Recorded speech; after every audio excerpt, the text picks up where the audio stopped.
I believe our borders should be open, but if that is not politically acceptable for now, Europe should at least open up a legal route for people from developing countries to come work here. Over time, hopefully, we can move to a position where borders are completely open. Persuading skeptics won't be easy. That's why I think the argument for free migration has to be made at several levels. A principled case. It increases freedom and reduces injustice. A humanitarian case. It helps people much poorer than ourselves. An economic case.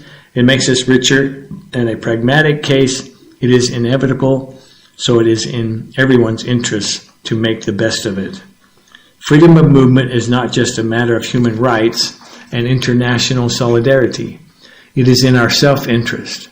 Opening our borders may seem unrealistic, but so too once did abolishing slavery or giving women the vote.